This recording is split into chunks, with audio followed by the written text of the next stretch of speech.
여러분은 모세라는 인물을 상상하실 때 어떤 이미지가 떠오르십니까? 여기에 조금 나이가 드신 분들은 한참 된 영화이지만 영화 10개의 모세가 홍해를 가르는 모습을 기억하실 것입니다. 이 자료 화면을 한번 보십시오. 당시에는 최고의 미남 배우였던 지금은 고인이 되어버린 찰턴 헤스턴이 한 손에 지팡이를 들고 포효하는 모습입니다. 늘 10개라는 영화를 언급할 때 이 모습이 자주 등장하여서 영화를 보지 않는 사람들도 다 기억하는 장면입니다. 물론 당시 컴퓨터 그래픽 기술이 등장하기 전인 1950년대 작품이라서 지금의 젊은이들이 보면 좀 만화 같고 어딘가 허술해 보이지만 당시만 해도 엄청난 대작이었습니다. 그러나 오늘 우리가 읽은 본문에 등장하는 모세 이미지는 저와는 조금 다른 모습이었을 것입니다. 그가 하나님의 부르심을 받기 전 광야에서 지낸 40년 동안은 초라한 생애를 살았습니다. 장인 이드로의 집에서 내 양도 아닌 장인의 양을 치며 처가살이를 하고 있었고 그저 하루하루 늙어가고 있는 평범한 노인에 불과했습니다. 그렇게 초라하게 늙어가던 모세가 능력 있고 멋진 생애를 살아갈 수 있던 비결은 어디에 있었을까요? 오늘 우리가 읽은 본문의 말씀이 그 해답을 제공해 주고 있습니다. 사실 모세는 유대인의 아들로 태어났지만 애굽의 왕자로 특혜를 받으며 왕국에서 40년을 보냈습니다. 당시 애굽의 문화는 세계 최고 수준이었습니다. 그 최고의 문화 속에서 왕자로서 갖춰야 할 모든 지식과 경험을 갈고 닦았던 사람이 모세였습니다. 나이 40이 되어 이제는 내가 내 민족 히브리인들을 위해서 무언가 할 때가 되었다라고 생각되어서 동포들이 살고 있는 곳으로 갔습니다. 그러나 동포들에게 환영받지 못하고 오히려 살인자가 되어서 도망자 신세로 전락하고 말았습니다. 미디안 광야로 도망친 모세는 내 민족을 위하여 뭔가를 해보겠다는 열정을 포기할 수밖에 없었습니다. 그렇게 하나님께서는 자신만만한 모세를 사용하지 않으셨습니다. 그가 미디안 광야에서 할 수 있는 것이라곤 양을 치는 것뿐이었습니다. 40년의 미디안 광야 생활은 애굽의 왕자였던 모세의 자존감을 낮아질 대로 낮아지게 만들었습니다. 그러나 모세는 그곳에서 겸손함을 배우게 됩니다.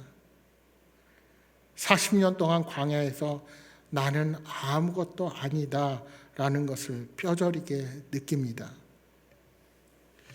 여러분, 어떤 학자가 주장하기를 한 인간의 인격이나 한 민족의 정체성이 완전히 새롭게 바뀌기 위해서는 최소한 40년이 필요하다 이런 말을 했습니다. 모세는 40년 동안 자기가 무언가 할 수 있다는 그 모든 자신감을 포기하고 내 힘으로서는 아무것도 할 수 없는 존재라는 것을 인식하는 시간이 되어버렸습니다. 그런데 그러할 때 하나님은 모세를 부르셨습니다. 그날도 모세는 여느 때와 마찬가지로 양떼를 몰고 푸른 풀밭이 있는 곳을 찾아다니고 있었습니다. 지난 40년 전 의기양양하고 자신감 있던 모습은 모조리 사라져버렸습니다.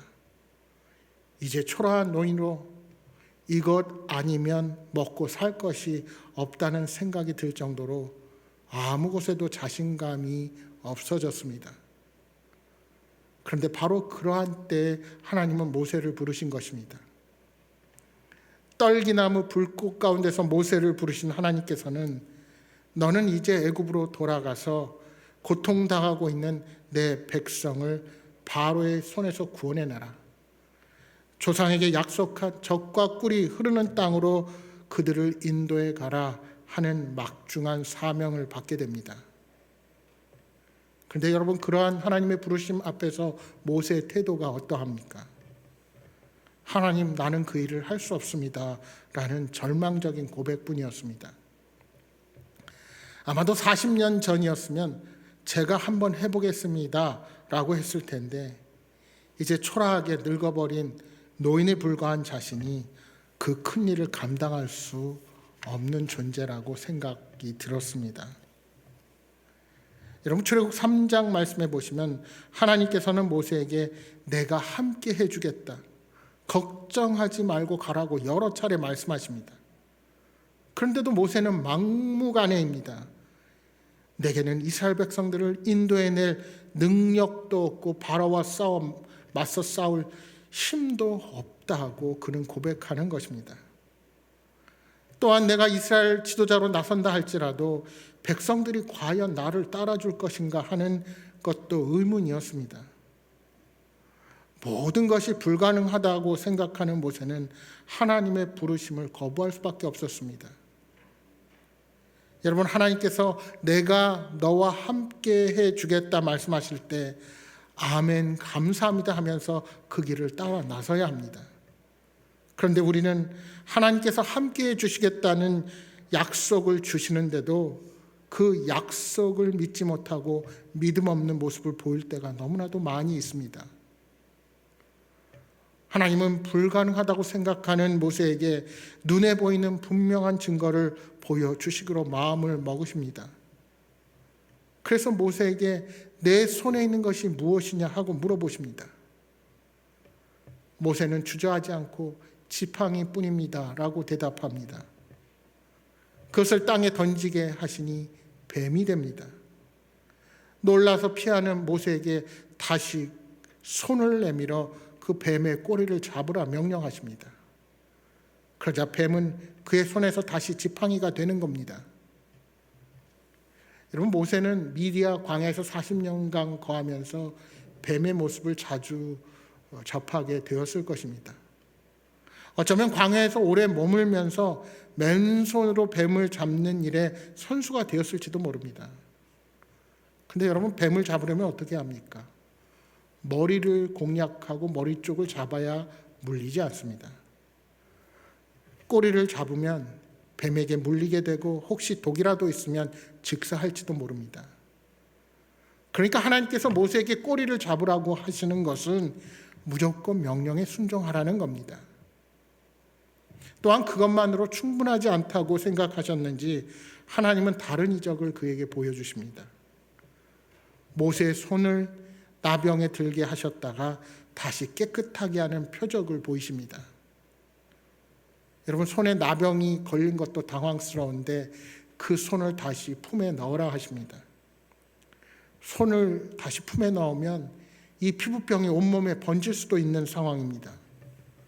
그럼에도 불구하고 모세는 명령대로 다시 품에 손을 넣었습니다. 결국 하나님께서 모세에게 깨닫게 하시는 것이 무엇입니까? 모세의 힘이 아닌 하나님의 전능하심을 믿고 순종하라는 것입니다. 자신의 힘과 능력이 아닌 그가 하나님의 도구로 쓰임받는 사실을 알려주시려는 겁니다. 모세의 손에 들려져 있는 지팡이는 양을 칠 때 사용하는 지팡이일 뿐입니다. 마른 막대기에 불과합니다. 산에 가면 어디서나 흔히 구할 수 있는 그런 평범한 막대기에 불과합니다. 하지만 하나님께서는 지팡이 하나로 바로의 손에서 내 백성을 구원해내라 명령하십니다. 그는 이러한 하나님의 표적 앞에서도 자신의 부족함을 이야기하며 할 수 없음을 계속 고백하는 것입니다.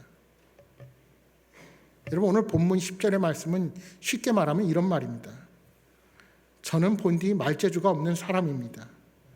말을 심하게 더듬으니 제가 이 일을 어떻게 감당하겠습니까?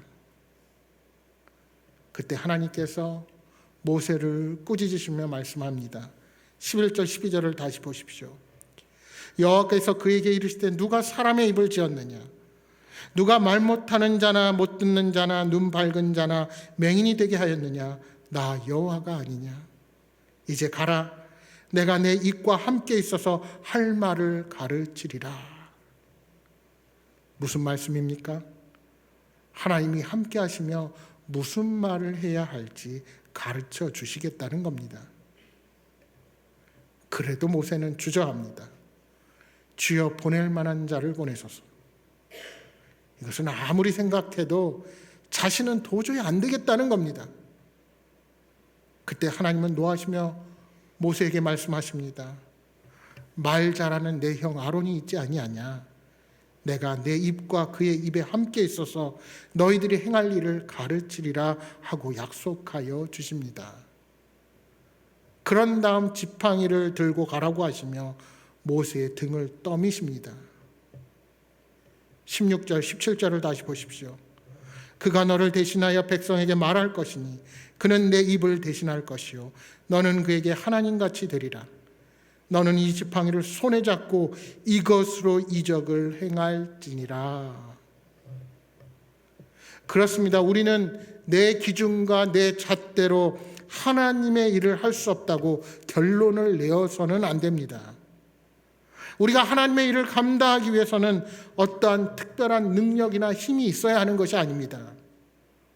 어쩌면 모세는 하나님께서 내 손에 있는 것이 무엇이냐 하고 물어보실 때 자신이 가지고 있는 지팡이 말고도 다른 무언가를 손에 쥐어주실 것으로 기대했을지도 모릅니다.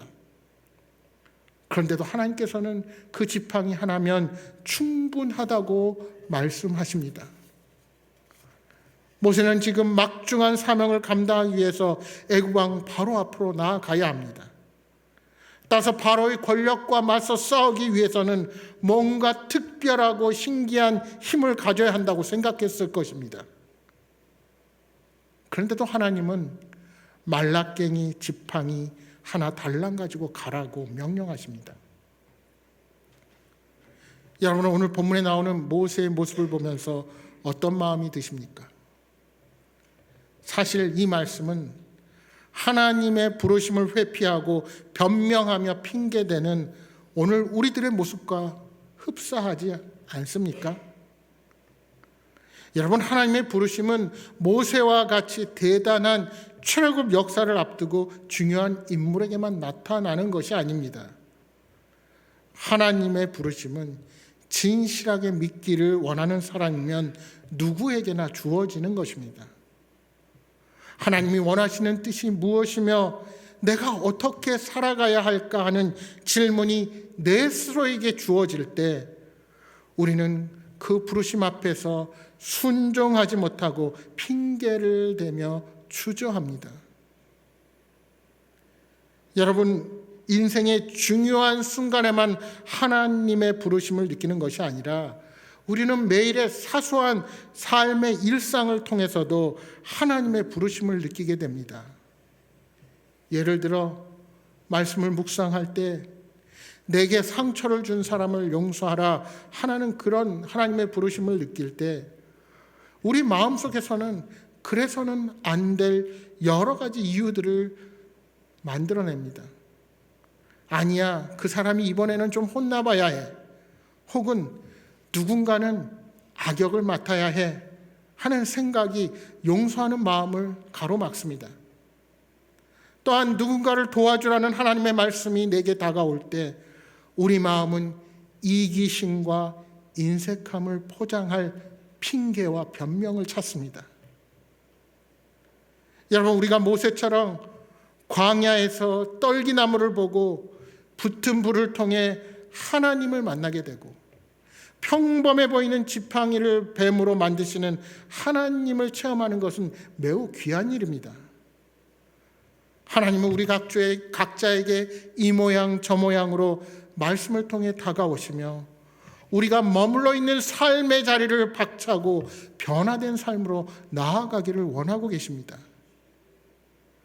나 자신만을 위해 살아가던 자리, 이기심의 자리, 나와 내 가족만을 위해서 살던 자리, 잘 먹고 잘 사는 것을 삶의 목적으로 두던 자리, 욕망을 따라 하나님이 아닌 자신이 주인이 되어 살던 자리를 떠나라고 하나님은 말씀을 통해 우리를 흔드십니다. 하나님을 알아가는 깊이가 더해지면 더해질수록 우리 내면에서 느끼는 그 부르심은 점점 더 강해집니다. 그렇게 하나님의 말씀이, 하나님의 뜻이 내 삶의 변화를 촉구할 때 여러분은 어떤 태도를 취하십니까? 여러분, 많은 사람들은 하나님께서 내 소망과 내 바람을 이루어 주시면서 내 개인적인 행복을 지켜주시는 나의 수호신이 되기를 원합니다. 내가 원하는 소망, 내가 바라는 것들을 이루어 주시는 하나님이 되기를 늘 간절히 기도합니다. 그러나 여러분, 우리가 그런 하나님만 바라고 소망하는 것은 우리 하나님을 우상과 잡신으로 전락시키는 결과를 가져옵니다.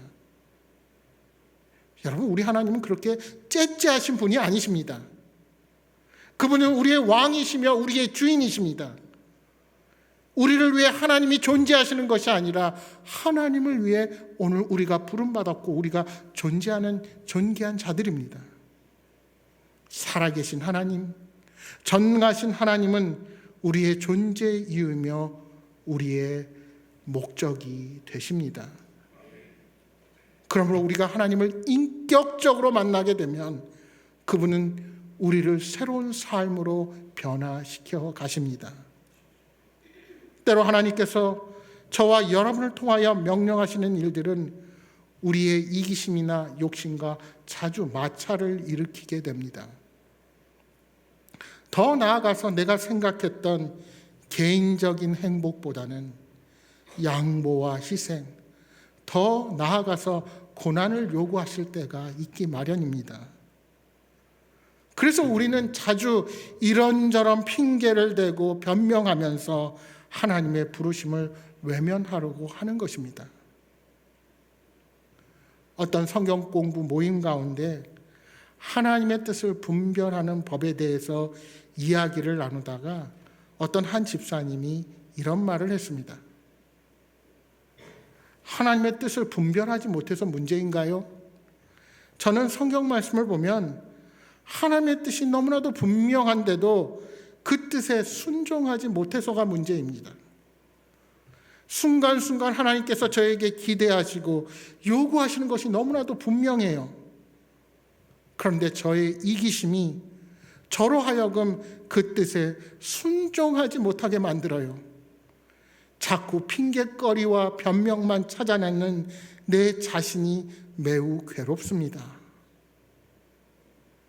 그때 그 자리에 함께하던 모두가 그 집사님의 이야기를 듣고는 침묵할 수밖에 없었습니다. 여러분, 왜 그랬을까요? 하나님의 뜻을 분별하기 어렵다는 것이 사실은 하나님의 뜻을 회피하려는 자신들의 핑계였다는 사실을 깨닫게 된 것입니다. 오늘 우리들도 하나님의 부르심을 회피하기 위해 들이대는 수많은 핑계거리들이 있습니다. 어떤 상황에서도 우리 마음은 그럴듯한 핑계를 만들어서 자신을 속이고 하나님을 속이려 합니다. 모세가 그랬던 것처럼 나를 부르신 하나님의 인도하실 것을 알면서도 자신의 나약한 모습, 자신의 무능함을 내세워서 나는 할 수 없다고 항변하는 것입니다. 그런데 여러분, 그렇게 나약하고 무능하여 하나님의 부르심에 순종하지 못하는 연약한 우리들이지만 하나님은 우리에게 무조건 핀잔을 주시고 화를 내며 돌아서는 분이 아니십니다. 여러분, 아마도 성질 급한 사람들이 이렇게 핑계를 대고 주저하는 사람들을 보면 하기 싫으면 하지 마 하고 돌아섰을지도 모르겠습니다. 하지만 우리 하나님은 그러지 않으십니다. 여러분, 하나님께서 모세의 핑계와 변명을 모르시겠습니까? 전능하신 하나님은 다 알고 계십니다. 이미 하나님은 모세를 통해 이스라엘 백성들을 가나안으로 인도하시고자 섭리하시고 계획하시고 그 뜻대로 행하고 계셨습니다. 하지만 하나님은 모세가 스스로 순종하고 따라 나설 때까지 기다리신 것입니다. 아니, 그렇게 모세에게 연단의 시간을 주시고 때가 되어서 마침내 그를 부르심의 자리로 이끌어내신 것입니다. 여러분, 하나님은 우리의 허물과 연약함을 알면서도 참고 기다리시는 분이십니다. 그분은 자신의 뜻을 행하도록 우리를 부르시지만 우리가 핑계대고 벗어나려고 할 때 때로는 눈 감아주시고 속아주시면서 우리가 성숙하시기를 기다리고 계십니다. 그리고 그 성숙은 우리의 부족한 무엇인가가 준비될 때 이루어지는 것이 결코 아닙니다. 어떤 분들은 교회에서 봉사하거나 어떤 일을 맡아서 하는 것에 대해서 나 자신은 아무런 능력이 없고 가진 달란트가 없기에 나는 할 수 없다고 그렇게 말하십니다. 그런데 과연 그렇게 부족하다고 생각하는 부분이 시간이 되어서 채워지게 됩니까? 지금 하고 있는 바쁜 일들이 끝나고 삶에 해결해야 될 과제를 끝낸 후에 그때 봉사하겠다 그렇게 생각하지만 그때가 되면 또 다른 삶의 핑곗거리들이 반드시 생깁니다. 어떤 분들은 이렇게 기도합니다. 하나님, 저는 능력이 없어서 아무것도 할 수 없습니다. 제게 닥친 문제를 해결해 주시고 봉사할 능력을 주시면 그때 그 일을 하겠습니다. 그러나 여러분이 그렇게 기도할지라도 하나님께서는 우리 손에 아무것도 주어주시지 않습니다. 어떠한 특별한 능력도 주시지 않으십니다. 다만 이렇게 말씀하실 뿐입니다. 걱정하지 말라. 내가 너와 함께하마. 여러분, 그거 하나면 충분하지 않습니까? 하나님께서 우리와 함께 하신다면 다른 어떤 능력이 더 필요하겠습니까? 사랑하는 여러분, 하나님을 신뢰하십시오. 하나님께서 내게 마음을 주실 때 내 능력과 내 상황을 살펴보고 핑곗거리를 찾는 자가 아니라 그저 하나님께서 내게 마음 주심으로 인하여 모든 것을 주께 맡기고 순종의 자리로 향하십시오. 내게 주어진 것, 내 손에 들려진 것, 비록 그것이 보잘것없는 것이라 할지라도 주님께서 함께 하시면 그 어떤 일도 감당할 힘과 지혜를 허락해 주실 것입니다. 결국 우리가 가진 것이 많고 적음에 상관없이 그것이 하나님의 손에 들려지지 않으면 아무것도 아닙니다. 이제까지 모세의 지팡이는 양을 치기 위해 필요한 도구에 불과했습니다. 그런데 이제부터는 그것이 모세의 것이 아니라 하나님의 능력을 나타내는 하나님의 지팡이입니다. 그래서 출애굽기 4장 20절에 이렇게 말씀합니다. 우리 20절 말씀 한번 같이 읽어볼까요? 4장 20절 같이 읽겠습니다. 모세가 그의 아내와 아들들을 나귀에 태우고 애굽으로 돌아가는데 모세가 하나님의 지팡이를 손에 잡았더라. 아멘. 이제 그 지팡이는 하나님의 지팡이가 된 것입니다. 이 마른 지팡이가 금지팡이로 바뀐 것이 아닙니다. 그대로 보잘것없는 마른 지팡이입니다. 그런데 그것을 하나님의 지팡이라고 지칭합니다. 내 손에 있었을 때는 내 지팡이였습니다. 그런데 그 지팡이가 하나님의 손에 한번 갔다 오더니 하나님의 지팡이로 바뀐 것입니다. 하나님의 지팡이이기 때문에 그 지팡이가 하나님의 능력을 나타내게 되는 것입니다. 여러분, 모세가 광야 40년 동안 이스라엘 백성들을 가나안 땅으로 인도하면서 수없이 많은 기적을 일으켰습니다. 그러나 그것은 모세의 능력으로 나타난 기적이 아니라 그의 손에 들린 하나님의 지팡이를 통해서 하나님의 역사가 나타나게 된 것입니다. 하나님께서 우리에게 주신 것, 그 작고 보잘것없는 그것이라도 그것이 하나님의 손에 들려지면 놀라운 능력을 나타낼 수가 있게 되는 것입니다. 그것이 내 지팡이가 아니라 하나님의 지팡이이기 때문에 하나님의 능력이 나타납니다. 여러분, 재능이 내 능력이면, 내 재능이면 내 능력만큼만 나타납니다. 그러나 하나님의 손에 들려지면 하나님의 능력이 되고, 그러면 못 감당할 것이 없습니다. 유명한 복음 전도자인 빌리 그레함과 함께 사역했던 찬양단 가수 중에 한국인 출신으로 킴 윅스라는 시각 장애인이 있었습니다.